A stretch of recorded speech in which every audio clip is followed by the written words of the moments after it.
السلام علیکم۔ اس دنیا میں ہم اپنی منزل پر جب جانا چاہتے ہیں تو دو چیزیں اس کے لیے ہونا شرط ہے۔ ایک یہ کہ ہمیں ڈائریکشنز معلوم ہوں، اور دوسرا یہ کہ ہمیں وہاں تک پہنچنے کا کوئی موٹیویشن ہو۔ مثال کے طور پر بچے اپنے اسکول میں، یا جو ملازمین ہوتے ہیں وہ اپنے دفاتر میں، یا جو کاروباری حضرات ہوتے ہیں وہ اپنی دکانوں پر یا اپنی فیکٹریوں پر جب جاتے ہیں تو اس کے پیچھے ایک موٹیویشن ہوتی ہے۔ طالب علم کو تعلیم حاصل کرنی ہے، ملازمین کو تنخواہ حاصل کرنی ہے، اور تاجروں کو منافع کمانا ہے۔ تو یہ موٹیویشن ہے، اور پھر ظاہر ہے کہ لوگوں کو معلوم ہوتا ہے کہ کس کس راہ کو انہیں اختیار کرنا ہے، کیا موڑ مڑنا ہے اور کیا نہیں مڑنا، کس دوراہے پہ کس سمت جانا ہے، کس جگہ سے یو ٹرن لینا ہے، اور کس چوراہے پہ کھڑے ہو کے انہیں اپنے راہ کو درست طور پہ متعین کرنا ہے۔ تو یہ ڈائریکشن سے معلوم ہوتی ہیں۔ زندگی بھی ایک سفر ہے۔ اس سفر کی منزل خدا نے جو ہمارے لیے مقرر کی ہے وہ جنت ہے، اور ہماری یہ فطری خواہش ہونی چاہیے کہ ہم جنت کی منزل کی طرف جائیں۔ اب ظاہر ہے کہ اس کے لیے بھی وہی دو شرائط ہوں گی، موٹیویشن بھی ہونا چاہیے، ڈائریکشن بھی ہونی چاہیے۔ قرآن مجید اصل میں یہی دو کام کرتا ہے۔ وہ اپنے ڈوز اینڈ ڈونٹس کی شکل میں ہمیں یہ بتاتا ہے کہ ڈائریکشنز کیا ہیں، جنت کی راہ کی ڈائریکشن کیا ہے۔ ہر نافرمانی خدا کی اور ہر فرما برداری اصل میں ایک دو راہ ہوتی ہے، جس میں ہمیں صحیح رستے کی طرف اللہ تعالیٰ قرآن کے ذریعے سے گائیڈ کر دیتے ہیں۔ تو یہ ڈائریکشن ہے جو قرآن ہمیں دیتا ہے۔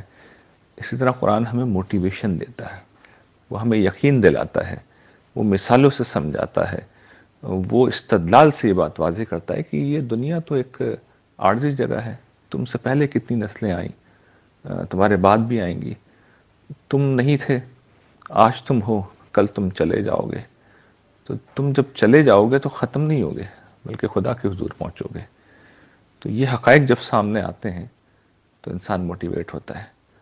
قرآن جنت کا وعدہ کرتا ہے اور بتاتا ہے کہ دیکھو، ایک جنت تو اس وقت بھی اللہ نے بنا رکھی ہے، یہ کرۂ ارض ایک جنت ہے جو اس کائنات میں موجود جہنم کے اندر خدا کی نعمتوں کا ایک مقام ہے۔ اور یہ کتنی بڑی موٹیویشن ہے کہ ایک جنت ہم اپنی آنکھوں سے دیکھ رہے ہیں، جس خلا میں کروڑوں ڈگری کا ٹیمپریچر ہے، وہاں زمین کا معتدل درجہ حرارت ہو، جس کائنات میں بے آب و گیا خلا ہے، وہاں پر ایک انتہائی لطیف فضا موجود ہے، آکسیجن موجود ہے، غذا موجود ہے، سبزہ موجود ہے، ہر طرح کی خوبصورتی موجود ہے۔ تو یہ جنت ہے جس میں ہم رہ رہے ہیں، تو اسی کی کامل تر شکل ہماری منزل ہے۔ تو قرآن اسی پہ توجہ دلاتا ہے کہ دیکھو ذرا اپنے اطراف میں نظر ڈالو، ہم نے ایک جہنم میں جنت پیدا کر رکھی ہے، اگلی بھی کر دیں گے۔ تو یہ موٹیویشن ہے جو قرآن دیتا ہے۔ تو قرآن کو اس پہلو سے پڑھیے، یہ ڈائریکشن بھی دیتا ہے، موٹیویشن بھی دیتا ہے۔ اگر اس پہلو سے آپ نہیں پڑھیں گے تو الف لام میم سے لے کر آپ شروع کریں گے، الحمد سے آپ شروع کریں گے، والناس تک چلتے چلے جائیں گے، اور کیا پڑھا کچھ سمجھ میں نہیں آئے گا، چاہے ترجمہ پڑھ رہے ہوں۔ لیکن جو بات میں عرض کر رہا ہوں کہ اگر وہ آپ پہ واضح رہے کہ قرآن کو کس لیے پڑھنا چاہیے، موٹیویشن کے لیے اور ڈائریکشن کے لیے، تو یہ کتاب آپ کے لیے ایک زندہ کتاب بن جائے گی، یہ جنت کے راستے کا نشان بن جائے گی۔